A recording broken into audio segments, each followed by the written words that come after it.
prática no povo judeu milenária escrita na Bíblia, a qual é atribuído nada menos do que o poder de salvar da morte. E não foi qualquer pessoa que falou isso, foi o homem mais sábio da história. Vocês já conhecem, mas nunca é demais mencionar sobre ele, o rei Salomão. Mas, além disso, essa prática também é apontada como uma das razões da prosperidade do povo judeu ao longo da história. E eu vou revelar tudo aqui sem segredos e sem dificuldade. Quando perguntaram a milionários judeus qual era o segredo da sua riqueza, muitos responderam exatamente a mesma coisa. E eu decidi trazer isso aqui para você agora, porque de fato, quem escutar o que eu disser, com certeza vai atingir a prosperidade. A palavra que significa caridade ou tzedakah foi instituída na Torá há mais de 3.300 anos e desde então vem sendo praticada geração após geração.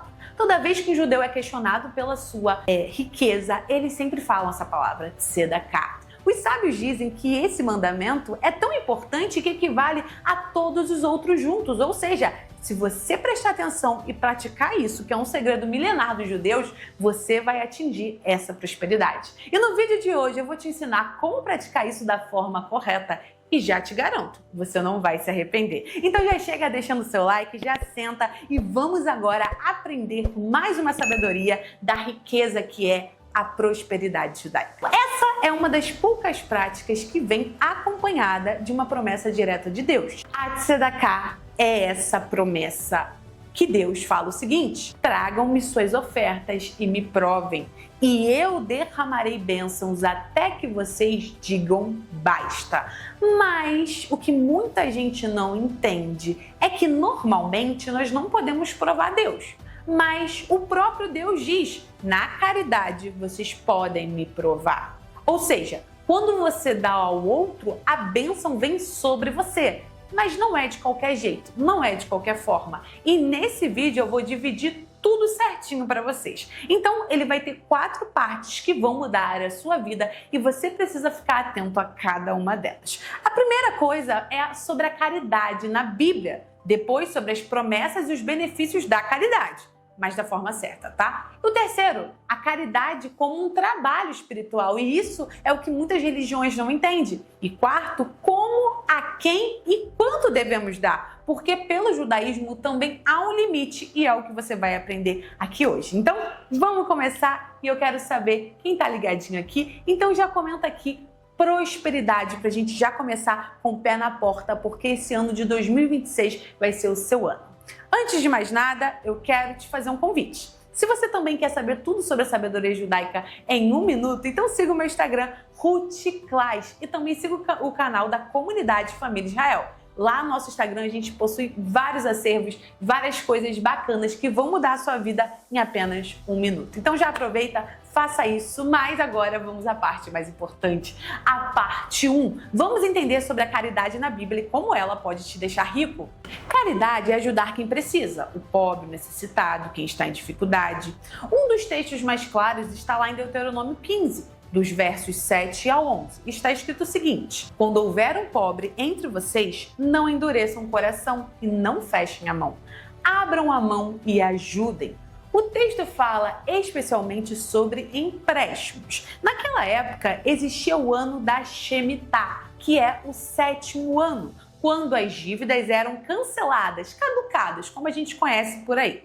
E muitas pessoas não queriam emprestar perto desse ano, porque elas sabiam que se elas emprestassem, talvez não receberiam de volta. Afinal, era uma lei bíblica e naquela época as pessoas seguiam essa lei. Então, a Torá diz o seguinte: mesmo assim, não fecha a mão. Não pensa, tá chegando o ano sabático, vou perder meu dinheiro. Não faz isso. Deus chama isso de mau coração e de olho mau. E essa é a raiz de quem não quer ajudar.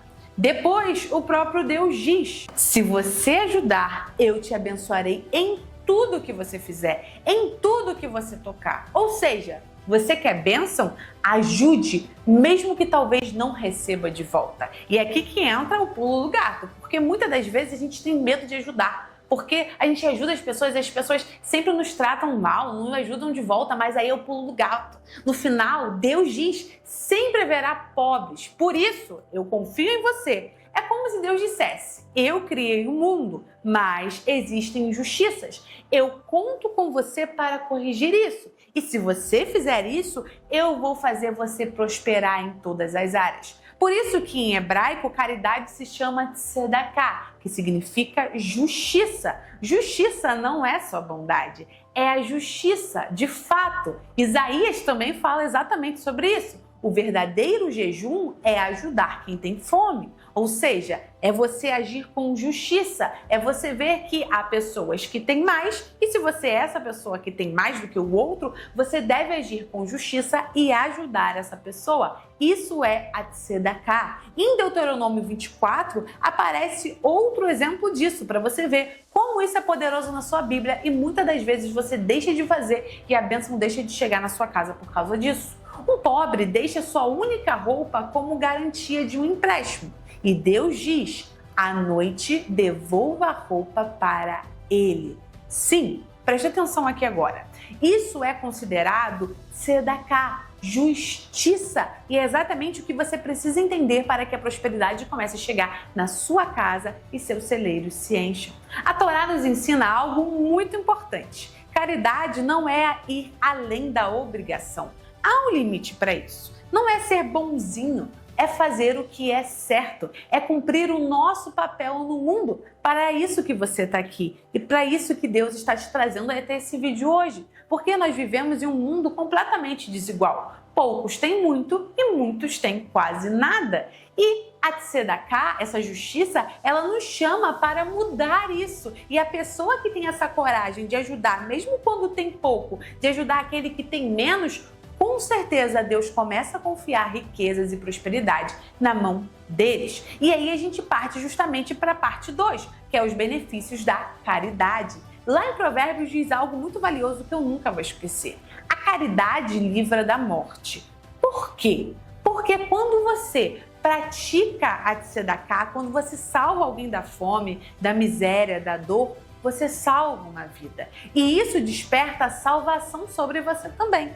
A forma como você trata os outros é a forma como Deus vai te tratar. E aí muita gente me diz, ai Ruth, eu tô doente, eu tô passando por uma fase muito difícil. E aí os sábios dizem algo muito valioso a respeito disso. Dê caridade, seja um canal de salvação, não para você, não para os outros, perdão, mas para você. Porque para aquele que realmente precisa, a sua tzedakah, mesmo que seja pouco, vai fazer diferença. E quando você se torna um canal, Deus também age na sua vida. E isso vem como prosperidade financeira, vem como prosperidade no lado espiritual, vem como também cura e muitas outras coisas. Por isso que os sábios dizem que salvar uma vida é como se você estivesse salvando o mundo inteiro para Deus. Porque cada pessoa é um mundo. E Isaías diz algo muito interessante. Façam justiça, porque a salvação está próxima. Só que no hebraico não é justiça de você pegar a arma e lutar por alguém. É a tzedakah, é ajudar o próximo. E o Talmud, que é a literatura judaica, diz algo ainda mais forte. Quando você não pratica caridade, é como se você praticasse idolatria.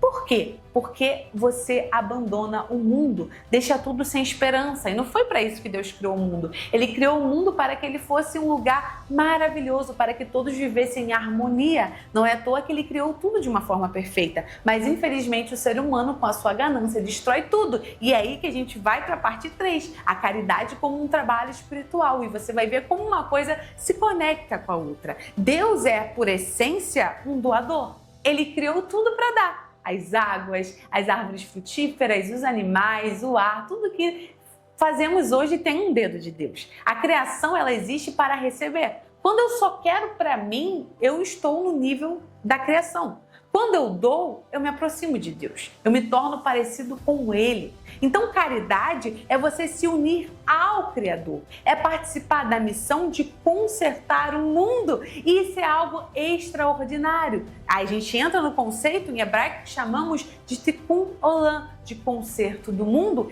e esse é o segredo da prosperidade dos judeus. Os judeus, mesmo tendo pouco, sempre se ajudam, e por isso que eles conseguem passar por tanta coisa ruim e o povo não acaba, porque eles sempre estão próximos. E ser próximo de Deus não é só sentir um arrepio, falar em línguas, é viver como ele vive, é agir como ele age. O Arizal nos ensina algo muito profundo. No ato da caridade está escondido o nome de Deus. O dinheiro, ele representa a bênção. A mão que dá, o braço que estende, representa esse canal. E a mão que recebe é Deus fluindo no mundo. Ou seja, quando você pratica a tzedakah, você faz algo extraordinário. E por isso que muitos judeus colocam uma moeda na caixinha todos os dias, até durante a oração. Porque eles sabem que quando eles começam antes da sua oração, praticando esse ato de justiça, a sua oração sobe mais rápido, porque você está se alinhando a Deus. Esse dinheiro, por muitas das vezes, parece seu, mas por quanto tempo? Logo ele vai embora, não é? Mas quando você transforma ele em uma caridade, ele se torna algo eterno. Ele vira mérito espiritual para a sua vida. O Arizal também ensina, se você quer inspiração divina, dê caridade de forma anônima, sem que quem recebe saiba quem deu. Assim, não há orgulho nem vergonha, e isso eleva a alma. Ou seja, esse é o poder principal. Aquele que consegue fazer isso, consegue elevar ainda mais o nível de tzedakah. E um rabino muito conhecido também diz algo muito importante. Ninguém empobrece por dar caridade, ninguém perde por ajudar. Quando a gente olha para a Bíblia, a gente vê que Isaías diz, a obra da caridade traz paz. E é aí que a gente entra na parte 4. Ruth, agora eu já entendi todo esse conceito. Mas como, a quem e quanto eu devo dar? Bom, nós devemos ajudar, primeiramente, quem tem fome, quem tem frio, quem não tem casa, quem não tem o básico, mas precisa também de sabedoria. Porque se alguém é viciado, dar dinheiro pode acabar piorando a situação e ele pode acabar até se matando. Então, nesse caso, ajude com um tratamento. Seja sábio na hora de distribuir a sua ajuda. Cada caso é um caso e deve ser julgado com muita empatia e muito carinho. E aí que entra outra pergunta. Mas quanto eu devo dar, Ruth, para que eu consiga atingir por mês o meu nível correto de tzedakah? A lei judaica ensina que no máximo 20% da renda normal. Ou seja, 10% você separa para o dízimo, que é para uma casa que está te ensinando a Torá, está te ensinando a viver a palavra de Deus, e 10% de tzedakah. Bom, esse é o segredo dos judeus, é assim que eles fazem. Mas você pode dar menos que isso. Isso também não seria considerado errado, como por exemplo, há meses que você pode dar 5%, 3% de tzedakah, mas de fato a prioridade é sempre você ajudar pessoas que estão necessitando. Por exemplo, família, depois pessoas próximas, em terceiro lugar, os pobres da sua cidade, em quarto, outros lugares. A prioridade é sempre quem está mais próximo e a comida é sempre a prioridade máxima. Se alguém pede comida, independente do lugar que você esteja, sempre ajude. Mas sempre com alegria, com sorriso, com amor e nunca por obrigação. Tenha uma caixinha em casa, separe isso, faça disso um hábito, porque isso vai mudar a sua vida. Porque afinal, quando nós conhecemos esse poder, a gente percebe que a prosperidade dos judeus não é algo que vem de berço, mas sim de uma construção. E aí que a gente entra nos 8 níveis de caridade, que é citado pelos rabinos judaicos, do maior ao menor. E isso pode mudar a sua vida, então preste atenção. Primeiro, ajude a pessoa a se tornar independente. Esse é o maior nível de tzedakah que você pode fazer. Ajudar alguém com emprego, ajudar a pessoa a se tornar independente financeiramente. 2, dar sem saber para quem. É quando você doa mesmo sem conhecer a pessoa e a pessoa não sabe nem que você está doando. 3, saber para quem dá, mas o outro não sabe. Então até você sabe quem é, mas o outro não sabe que é você porque você não faz questão de se mostrar. 4, o outro sabe, você não. Então a pessoa sabe que você está doando, mas você não sabe quem é. 5, dar antes de pedir. 6, dar depois de pedir, mas com alegria. 7, dar sem alegria. Mesmo assim, a tzedakah é válida, mesmo quando você dá sem alegria, porque pelo menos você está fazendo. E 8, dar com má vontade. É o pior nível, é o nível mais baixo, mas pelo menos você cumpriu essa missão, mesmo não querendo. E aí, quanto mais a gente faz, mesmo não querendo no começo, mesmo não tendo essa prática, as coisas vão evoluindo e você começa a fazer por amor. A caridade, ela transforma vidas, transforma o mundo, transforma você. E se você decidir praticar isso todos os dias, a sua vida espiritual e pessoal vai mudar de uma forma nunca antes vista. Eu sou a prova viva disso. Se esse vídeo falou com você, escreva aqui nos comentários caridade e me diga o que mais te tocou. É isso, pessoal. Compartilha com quem você gosta, se inscreve no canal e deixa o seu like. Shalom, shalom!